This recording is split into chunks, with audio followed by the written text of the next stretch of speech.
역사는 언제나 거대한 이름들을 기억합니다. 히틀러, 스탈린, 처칠, 그리고 전선을 수놓았던 화려한 승리와 굴욕적인 패배의 기록들. 하지만 그 거대한 서사 아래에는 우리가 차마 다 읽지 못한 수백만 개의 작은 이야기가 숨어 있습니다. 검은 제복과 철모, 그리고 차가운 총검, 세상은 그들을 나치의 군대 혹은 침략자라 불렀습니다. 하지만 그 강철 같은 철모 아래에는 고향에 두고 온 연인의 사진을 품에 안고 밤마다 흐느끼던 20살 청년이 있었고, 어린 아들의 이름을 부르며 차가운 참호 속에서 죽어간 아버지가 있었습니다. 오늘은 그들의 이데올로기가 아닌 전쟁이라는 거대한 톱니바퀴에 끼어 쓰러져간 한 인간의 삶을 추적해보려 합니다. 1939년의 가을은 유난히도 아름다웠습니다. 라디오에선 연일 위대한 조국의 부활을 노래하는 진곡이 흘러나왔고, 거리의 처녀들은 입대하는 청년들에게 꽃다발을 던졌습니다. 20살의 청년 한스도 그들 중 하나였습니다. 정교하게 재단된 국방군 제복을 입고 거울 앞에 섰을 때 그는 자신이 역사의 주인공이 된 듯한 착각에 빠졌습니다. 그때의 우리는 모두 영웅이 될 줄 알았습니다. 반짝이는 훈장과 승전보, 그리고 사랑하는 연인의 품으로 돌아올 영광스러운 귀환만을 꿈꿨으니까요. 기차역에서 어머니의 손을 잡으며 크리스마스 전에는 돌아올게요라고 했던 약속은 그가 세상에 남긴 마지막 거짓말이 되었습니다.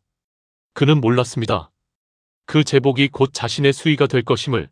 조국을 지킨다는 명분 아래 그가 받게 된 소총은 누군가의 소중한 일상을 파괴할 살인 도구였다는 사실을 말이죠. 병사들이 기차에 오를 때 베를린의 화려한 작전 통제실에서는 지휘부의 연회가 열리고 있었습니다. 지도 위에 그어진 붉은 선들은 그들에게 단순한 전략적 목표일 뿐이었지만 그 선 하나에 수만 명의 목숨이 달려있다는 사실은 중요하지 않았습니다. 장군들은 훈장의 개수를 늘리기 위해, 정치가들은 자신의 야욕을 채우기 위해 무리한 진격 명령을 쏟아냈습니다. 그들에게 병사는 인격체가 아닌 소모품이었습니다. 병력 손실 30%는 허용 범위 내라는 차가운 보고서 위로 최고급 와인이 쏟아졌고, 그들은 안락한 가죽 의자에 앉아 한스의 세대가 겪어야 할 지옥을 설계했습니다. 비인간적인 탐욕이 서류 한 장으로 둔갑하여 최전방의 총구가 되었습니다. 1941년 바르바로사 작전의 서막이 오르며 우리는 러시아의 광활한 대지로 발을 내디뎠습니다. 독일의 기갑부대가 앞장서면 소련군은 추풍낙엽처럼 쓰러졌습니다. 우리는 스스로를 초인이라 믿기 시작했습니다. 승리는 마약이었습니다. 항복한 소련군 포로들을 줄지어 세워놓고 우리는 그들을 열등인간이라 조롱하며 담배를 피웠습니다. 상부에서는 그들을 먹일 식량도 아깝다고 했습니다. 한스는 그들의 굶주린 눈빛을 보며 동정심 대신 저들은 우리와 다른 짐승이라는 선전 문구를 머릿속에 새겼습니다. 우리가 저지르는 폭력이 정당한 청소라고 착각하기 시작한 순간이었습니다.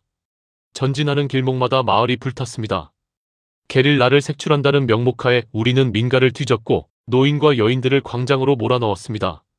처음엔 비명이 귀에 거슬렸지만 10번째 마을을 태울 때쯤 불꽃은 그저 밤눈을 밝혀주는 조명에 불과했습니다.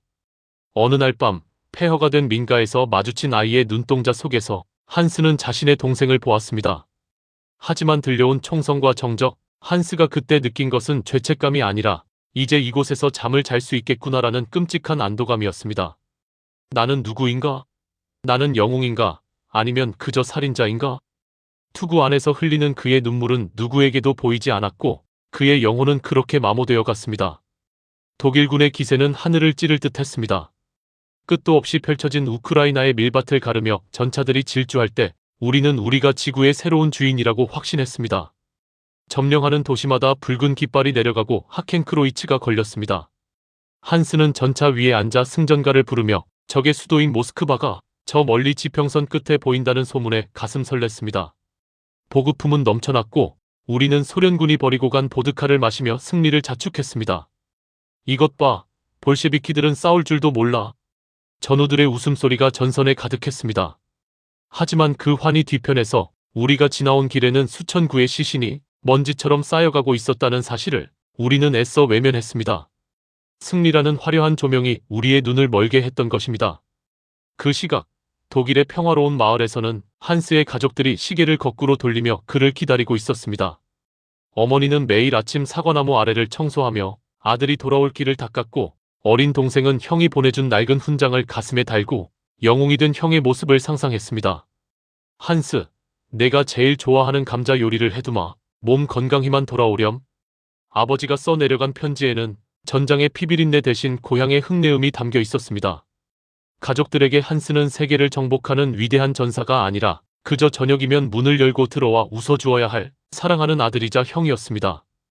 그 간절한 응원과 기도가 오히려 전장에서 죽어가는 이들의 목을 조르는 보이지 않는 끈이 되고 있다는 사실을 가족들은 꿈에도 몰랐습니다. 전쟁은 낭만이 아니었습니다. 그것은 악취와 굶주림, 그리고 끝없는 기다림의 연속이었습니다. 1941년 바르바로사 작전의 서막이 오르며 우리는 거대한 운명의 수렁으로 발을 내디뎠습니다. 승승장구하던 초기 기세는 러시아의 광활한 대지와 살을 애듯 차가운 동장군 앞에 무너져 내렸습니다. 가을이 오자 러시아의 대지는 라스푸티차라는 괴물로 변해 우리를 집어삼켰습니다. 무릎까지 차오르는 진흙은 우리의 인간성을 늪으로 끌어들였죠. 참호 속의 삶은 비참했습니다. 머리 위로는 끊임없이 강철의 비가 쏟아졌고 발밑은 오물 섞인 진흙탕이었습니다. 그곳에서 병사들은 조국의 영광이 아니라 오늘 밤 한 조각의 딱딱한 빵을 먹을 수 있을지 고민하는 나약한 존재로 변해갔습니다. 동상에 걸린 발가락을 잘라내며 전우의 죽음을 무덤덤하게 지켜보던 그들에게 이제 전쟁은 그저 지독한 악취와 공포의 다른 이름이었습니다. 전쟁은 인간의 영혼을 잠식합니다. 상부의 명령이라는 명목하에 자행되는 파괴와 살육 속에서 한스는 깊은 혼란에 빠집니다. 어제까지 누군가의 다정한 이웃이었을 사람들이 총구 앞에 서고 불타는 마을의 연기는 하늘을 뒤덮었습니다. 밤마다 그는 고향에서 온 편지를 꺼내 읽었습니다. 한스, 정원의 사과나무에 꽃이 피었단다. 내가 돌아오면 함께 수확하자꾸나. 아버지가 보낸 편지 속의 평화로운 세상과 눈앞에 시신들이 뒹구는 생지옥 사이에서 그는 점점 무너져 내렸습니다. 전우가 쓰러진 참호 속에서 한스가 가장 먼저 확인한 것은 그의 맥박이 아니라 그가 신고 있던 마른 양말이었습니다. 싸늘하게 식어가는 동료를 곁에 두고 젖은 발을 말리며 한스는 깨달았습니다. 슬픔보다 발끝의 온기가 더 절실해진 자신의 모습이 얼마나 괴물 같은지를요. 하지만 그가 느낀 것은 자괴감이 아니라 오늘 밤은 발이 얼어 터지지 않겠구나라는 비참한 만족감이었습니다. 폭격으로 주인이 사라진 식탁 위에 여전히 김이 모락모락 나는 수프 그릇이 놓여 있었습니다. 방금까지 이곳에서 웃었을 가족들의 온기는 간데없고 한스는 깨진 접시 사이에서 허겁지겁 음식을 입에 밀어 넣었습니다. 벽에 걸린 단란한 가족사진과 눈이 마주쳤지만 그가 느낀 것은 미안함이 아니라 비바람을 피해 끼니를 때울 수 있다는 지독한 행운이었습니다. 불타는 집 안에서 탈출하려는 노인의 앞을 막아선 것은 증오가 아니라 그의 손목에서 반짝이는 은재 시계였습니다. 시계를 빼앗기 위해 총구를 들이밀며 한스는 자신의 손이 떨리지 않는다는 사실에 스스로 소름이 돋았습니다. 쓰러진 노인의 신음 뒤로 시계의 태엽 소리만이 정적을 채웠고 한스는 죄책감 대신 고향에 가져갈 선물이 생겼다는 잔인한 안도감을 느꼈습니다. 나는 누구인가? 나는 영웅인가? 아니면 그저 살인자인가? 투구 안에서 흘리는 그의 눈물은 누구에게도 보이지 않았고 그의 영혼은 그렇게 조금씩 마모되어 갔습니다. 도시 전체가 하나의 거대한 공동묘지였습니다. 무너진 공장 건물과 아파트 잔해 사이로 쥐들의 전쟁이라 불리는 처절한 시가전이 벌어졌습니다. 어제는 우리가 차지했던 방 하나를 오늘은 적에게 내주었고 그 좁은 복도 하나를 탈환하기 위해 수백 명의 전우가 피를 뿌렸습니다.